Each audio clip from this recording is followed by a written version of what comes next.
Have you ever heard of Phoenix Point? It was that game Julian Gollop was designing. Yeah, the lead designer behind the original XCOM. I wouldn't be surprised if you didn't know it came out, because it came out this December with almost zero fanfare. Probably because there was some controversy with that. We'll definitely talk about it, but how's the game? I decided to give it a try. In order to talk about this, I have to assume you're familiar with the XCOM genre already. We'd be here for a fucking hour otherwise. The intro cinematic gives us all the info we need. Global warming has melted the ice caps enough to expose a new virus, which they call the Pandora virus. It turns out when people get infected, they run straight into the ocean and come back as mutated monsters. From the looks of it, the world is already fucking over. It's not like XCOM where you're trying to prevent the apocalypse. You start Phoenix Point just kinda in the middle of the end of the world. There's no fanfare to your arrival either. You're just the commander of one isolated cell of the Phoenix Project, which is pretty much just like XCOM, but if they got their funding cut right before anything happened, which is actually really realistic. Pretty much immediately, you can see how insane this is compared to the modern XCOM games.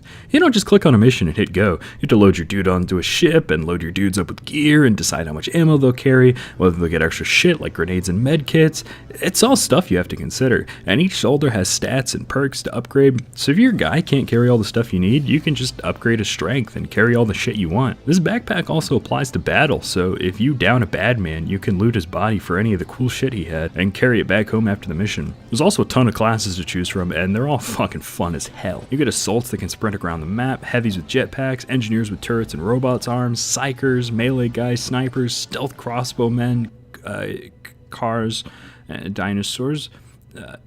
There's a lot of options, a ton of variety, and a ton of fun. And if you want to mutate or augment your boys, that's there too. Alright, cool, that sounds fucking awesome. Let's get into a fight. Well, at a glance, this looks almost exactly like XCOM. There are some huge differences. Let me just show you what happens when you shoot at someone. You notice something missing? That's right, your shots aren't governed by a dice roll. You shoot a burst of shots at the enemy, and each shot has its own hit calculation, and that hit calculation isn't a dice roll either. The shot goes anywhere in a cone denoted by the circles on the UI, and you don't just click the enemy and click fire. You can choose exactly where each soldier aims. And on top of that, every character has a limb system like in Fallout, where disabling it will do a variety of things, like shoot their heads so they can't use psionics, or just shoot their entire fucking arm off so they can't shoot at you at all. This applies to your own guys too. If you don't have two working arms, you can't use two-handed weapons. You can still fight if you brought a pistol, but that's good backpack space you might be using for all those crazy grenades you unlock. You also have to choose where your soldier overwatches, so you can't just use it brainlessly when you don't have anything better to do with your actions. The ballistic system is incredible, and it is probably the selling point of the game if you're a fan of the genre, but I do have a feeling that the designers didn't account for just how big of a change that is from XCOM, but we'll get to that. We're having fun, let's not ruin it. Your soldiers operate on action points and will points. Action points for actions, will points for abilities. The biggest difference from XCOM is that moving one tile doesn't instantly end your turn, so you can move out of cover, take a shot, and move back in, or even fire twice in a turn if you don't move. That's a unique ability in XCOM. Your whole squad gains will on killing an enemy, and taking a loss will cause them to lose will points. If the unit's will points get too low, they can't use special abilities. If it goes below 0, the unit panics and loses a turn. This system also applies to the enemy, so if you inflict enough losses, the enemy might panic and run away, or you can use special weapons to damage their will directly to neutralize them without actually having to kill them. After you finish a mission, you'll get goodies and standing with one of the 3 factions. I can't put it off any longer. I can say with confidence that Phoenix Point has the worst faction writing I've ever fucking seen in a game, and just pretty weak writing in general. I really couldn't bring myself to give a shit about the flavor text from research or just the story missions in general. The 3 factions are the Disciples of Anu, New Jericho, and Sanhedrin. Anu is a cult that sees the virus as an opportunity to improve the weakness of humanity. Kinda like tech priests, but instead of replacing weak flesh with strong steel, they're just replacing weak flesh with less weak flesh. New Jericho is a faction founded by the billionaire Tobias West, and they are ANCAP militarists that care about their genetic purity and see the virus as a military threat. I said ANCAP, and I wasn't kidding. One of them accused me of violating their NAP. Have you heard of the non-aggression principle? Sanhedrin is the one I hate the fucking most. Their goal is to create a society without any class divides, a true democracy and complete inequality. I mean, that's all well and good, but every other fucking line is written like commentary on modern society rather than something the characters would actually think. Maybe you're right, and our whole approach is wrong. Maybe authoritarian capitalism is the only way to go. Now, visually and gameplay-wise, these factions are all fucking great. Jericho is all angular and industrial. They use magnetic Gauss weapons and they can augment their soldiers. Synedrian is all sleek and futuristic. They use laser weapons and stun weapons, and they can augment their soldiers for stealth rather than direct combat. And Anu is all alien-looking, and they can just straight up mutate their soldiers. You can look at anything from a faction and immediately know what faction it belongs to. While I'm talking about it, the whole game looks great on a technical level. The models and textures look great, and all the environments can break apart and get destroyed. It runs great most of the time too. I had a few issues with the game chugging hard on certain maps with the cameras zoomed out, and I suspect this is an engine thing. While the graphics look great, I'm really not that big of a fan of the Pandoran designs. They just remind me of Power Rangers monsters more than anything, and really undermine the potential horror of the virus that makes people walk into the ocean and come back with a giant beetle instead of legs. It's a shame too, because I think the Pandora virus has a lot of potential for cool visual design. Something like The Thing, David Cronenberg, or even the motherfucking Graham Apocalypse would fit the virus more than these Teenage Mutant Ninja Crabs looking motherfuckers. What's weird to me is that all the early screenshots and art show a much darker design with a clearer element of body horror. You can see it looks more like a human got ripped apart and grafted to a giant crab and is holding a weapon it clearly stole rather than just the gun being a part of it. There's a lot of early screenshots that have this style and they all look great. I love the scary looking enemies, completely overcast skies, and buildings that look more like aggregated biomass than real buildings. It kind of reminds me of the necromorph moons from Dead Space. This specific image is actually in the intro, but all the cool shit I like is cropped out. Overall, the designs aren't bad, but I feel like they made a mistake with the style change. But ultimately, they read well and communicate gameplay well, so it doesn't really matter what I think. Good job, Julian. Unfortunately, I can't say the same for the sound. The effects themselves are perfectly serviceable, but you're just lacking that fucking bite you get from XCOM sound design.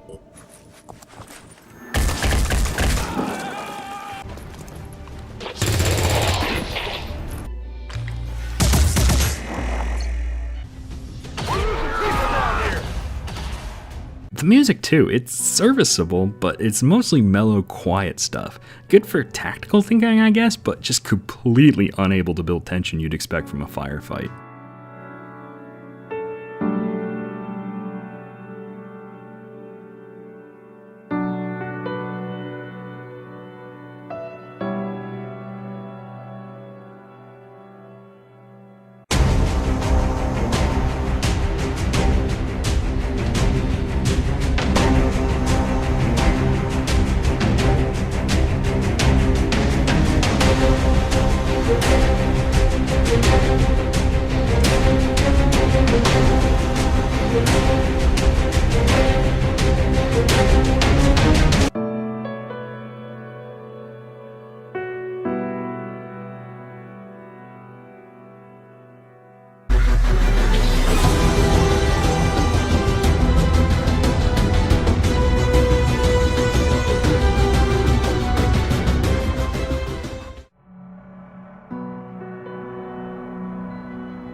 Again, it's pleasant. I just don't think the direction is very good. These track names are fucking metal though. It's kind of funny that the soundtrack does 0 for building tension, because the gameplay is absolutely void of tension at all.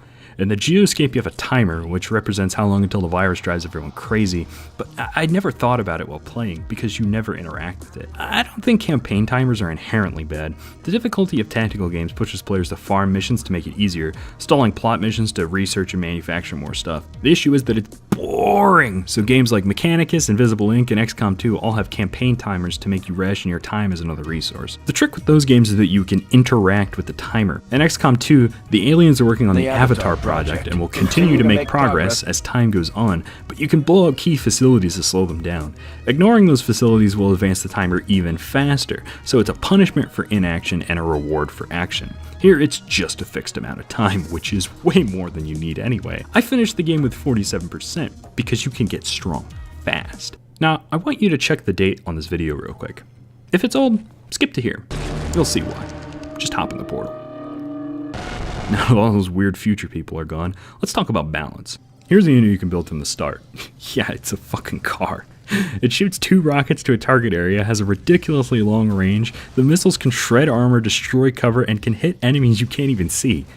The car is fucking hilarious. The only downside is that it takes 3 unit slots, so you just can't field like an army of them, which would be fucking amazing. On top of that, the level 4 perk for everyone is a dual class option. You pick the class they duel into from your list of unlocked classes. You start with some basic ones, but one of the basic ones is the Assault, which is supposed to be the mobile and versatile jack of all trades class, but you can just dual class anyone as Assault from the fucking go. They have a weak point, just dual class them into Assault, there you go. Here, watch a sniper run the entire fucking map. Did I mention a downside to the sniper class's mobility? Well, you wouldn't have fucking guessed, watching my guy clear the map like a goddamn track star. You can't actually get fresh rookie stock like in XCOM, you have to buy them from the factions, and you don't get to choose who you get. The soldiers come from the pool of that faction's unique classes, which you unlock if you're good enough friends with them. That means if you do like 4 missions for Anu, you can dual class anyone as a Psyker. The level 2 perk for Psykers is Mind Control, and it's fucking busted. The cost of Mind Control is based on how many will points the target has left, and you can cast it as many times as you have the will for. If you're fighting a demoralized enemy, you can just run in with a Psyker and Mind Control like 2 or 3 in a single fucking turn. It costs 1 or 2 will per turn to maintain, and it doesn't break once you hit 0, it breaks the turn after that. So you're able to end a lot of fights by just making sure everyone's mind controlled, even for 1 turn, because that just ends combat instantly. And if you can't mind control them, you can easily force panic every threat in range. Now, I don't really have an issue with getting overpowered in games, but the enemies are not equipped to handle how powerful you can get. If an enemy poses a threat to you, you can just disable the body part that gives them a threatening ability. That will also inflict a permanent bleed on them, so if you don't have the damage to kill something outright, you can just make it bleed and it'll probably die off camera. I never even needed to do that, since all Psykers carry viral weapons, which damages an enemy's will over time. Shoot them twice and they get stuck in a panic loop for like 25 fucking turns. Here's me bullying what's supposed to be a late game boss enemy because I got it in a panic loop. You can also get weapons that deal paralyzed damage, which will completely stun an enemy if it's high enough, but if it's not, it reduces action points. So 1 shot and they're just useless in combat, 2 shots and they're functionally dead. And Sanhedrian's unique car has a melee attack that inflicts like 12 aeons of fucking paralyzed. What is this? The enemy AI also seems to not be that bright. If you stun them or disable a body part, they usually just waste their turn and some will just up and fucking leave when you disable them enough. On top of not really being threats, the enemy spawns are fucking terrible. They're just kind of spread throughout the map with no cohesion at all. I think they might be moving around before you discover them or something, but there would be vast swaths of map that were just empty because the level only had like 5 guys in it and they all spawned in the same quadrant. Sometimes they even spawn adjacent to each other, so you could just kill them with the car. Do you remember the enemy spawning system in XCOM? Enemies would just spawn in cells of like 3 or 4, and if you spot them, it plays a little animation, and then all those enemies activate and usually run right at you. Now, this system has its flaws too, since if you activate a cell at the start of your turn, it's no big deal since you can account for it with the rest of your squad. But if you discover a cell at the end of your turn, you can get totally fucked, since you don't have the actions to respond to it.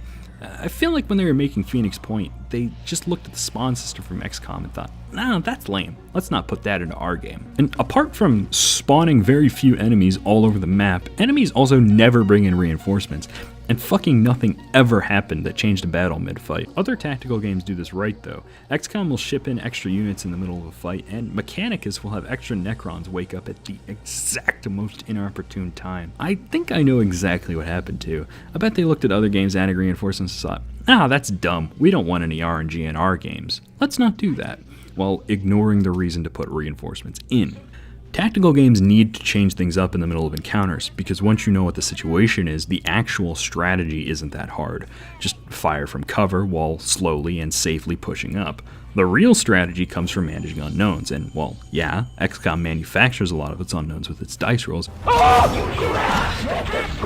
Phoenix Point doesn't even really attempt to replace it with anything. I never had one of those oh shit moments while playing. Because the enemies in fights aren't really challenging, battles themselves would be in this weird limbo zone where they have all the elements to be fun, but they just got more and more tedious as time went on. This made me just ignore scavenging missions whenever I'd find them. You get resources sometimes just randomly as you explore, and you get rewarded with resources for doing missions and saving havens. You can stop the Pandorans from raiding havens by attacking their lairs, and those missions are just fucking trivial because they end the instant you kill the big thing. So you could just shoot it with the car from across the fucking map and it ends the mission instantly with a victory. This happens with a few mission types since not all of them require you to kill all the enemies before you can win. Here's me clearing a level in 1 turn since I knew from the beginning it worked like this.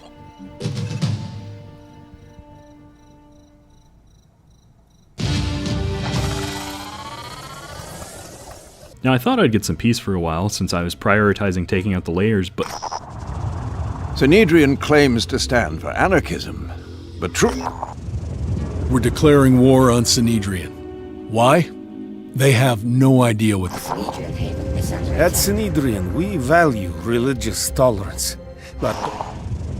John Stuart Mill wrote, "Bad men need nothing more to compass their ends." oh yeah, the factions will declare war on each other. They'll start sending war parties to raid other havens, and if they win, they just destroy the entire fucking haven. Why the fuck? They also declare war on you and do the same to your bases. Why the fuck? You are already managing reputation levels with them, since most actions you take will piss some people off and arouse others. But once they actually started killing each other, I just completely stopped caring. It was pretty fucking funny watching Jericho declare war on everyone and then just completely get their shit pushed in. The Jericho Haven is under attack. What I think the game is really missing is character. There is zero flavor to your own organization. You don't meet a single person from the Phoenix Project. You don't get anyone cool like a Bradford to tell you you're doing a good job, or a Zygon to tell you about all their cool science. There's also so many flavor details that are just missing. Like when you do an autopsy in XCOM, you get a little cutscene and a voiceover talking about how strange and exciting it is, and then when it's done, you get to read about how the aliens work. Phoenix Point just gives you a really dry text saying like, it looks like a crab. And then when you finish the research, it's like, yep, there's crab DNA in there. This really just kills my investment, since there wasn't a single character I cared about or even fucking liked. This applies to combat too. There is very little flair added to anything. Combat animations always happen in the tactical camera. The camera doesn't zoom in to show you cool shots when something happens. It also never zooms into enemies, and enemies will never do any flare animations. This means that the game will sometimes introduce enemies with zero fanfare, and it is amazingly tone deaf. Like, here's the first encounter with the largest enemy I ever found. Yeah, he's just hanging out, isn't he? It's really just missing someone to come on the radio and be like, oh, what is that? I know it can be annoying when characters just talk at you. Commander, the aliens continue... But come on, man, give me something. This also applies to the animations too. They completely lack character. Like, here's mind controlling a unit in XCOM. You're under new management now, and I'm already seeing dozens of things we're gonna need to change. And Phoenix Point. Here's the late game attack in XCOM. The new age of man begins with me!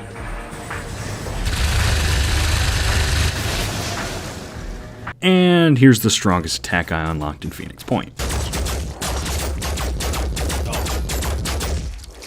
This'll slow me down, but it won't stop me. Shit, time travelers are coming, fuck.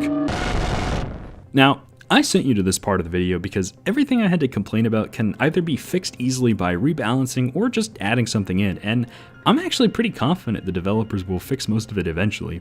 They have a very public issue in New Feature Tracker, and they've already fixed several of the issues that I encountered while playing. Shit like infinite mind controlling and missions ending instantly is already fixed. I think this will absolutely be one of the best tactical games on the market, but they definitely have some work ahead of them before then. On their crowdfunding page, they also have unmet stretch goals that look really awesome, like floating bases and underwater missions, which I expect they'll eventually turn into DLC. They're currently selling a season pass for 5 DLCs. One of them is out, it's the one for augmentations, and the details for the next 2 are already released. It looks like they've mirrored the other XCOM games where the initial release is kind of lackluster, but it gets DLC later that just completely changes everything. I may have just been playing the equivalent of Enemy Unknown without Enemy Within, or XCOM 2 without War of the Chosen. So, should you buy it? Well, that, depends. If you're watching this after December of 2020, you can just skip to here. Back in the fucking portal with Yi. You see, Phoenix Point was actually crowdfunded when it started development. Then, right when the Epic Store exclusives were about the hottest controversy on the internet, the developers actually approached Epic to be a timed 1-year Epic Store exclusive. This pissed a lot of people off, especially because the game was crowdfunded. It felt like the devs took the crowdfunding money and then went off to go take the Epic money. People have a lot of different reasons for hating Epic, but my main gripe is with the sales. See, I almost never buy games on release, simply just because I play way too many games to be able to afford them at full price. Unless it's a multiplayer game I really want to sink my teeth into while it's fresh, I'll just try to forget about the game until it goes on sale like a year or two after its release. Like right now, I'm really chomping at the bit to play Bannerlord, but I'm not trying to spend $50 fucking bucks. That gets kind of fucked when it's an Epic exclusive, since there's no way in hell Epic will put a game on sale while it's exclusive, and Steam won't put it on sale while it's new on their store, so you might have to wait an entire extra year for it to go on sale. This argument could just be flat out wrong, since Borderlands 3 was an Epic exclusive that hit Steam about a month and a half ago, and it's already half off, but I'm not sure if that's the game's fault or not. I think the developers might be using their Epic Store money to fuel all those updates I was talking about, so maybe they'll get a lot less diligent after they stop getting that money. Alright, let's open the portal again. Why did I have to do this review now? I'm so fucking retarded, dude. Alright, hi. Should you buy Phoenix Point? At the current moment, I'd say it's not worth $40, but that could change within a few months. It might get a No Man's Sky moment where they fix everything and everyone talks about it, or they'll just quietly fix everything and nobody will ever learn about it, who knows. I'd say check it out. If you're feeling iffy, just wait a bit and check again. At its core, Phoenix Point is a great game with awful writing, a ton of balancing issues, a general lack of soul, but still a great game that gets better with every update. If you're a fan of the genre, it's definitely worth checking out once they fix some stuff. Wait, why are we still here talking about what ifs? We've been using time travel this entire fucking time. Let's just go play the game they should have released.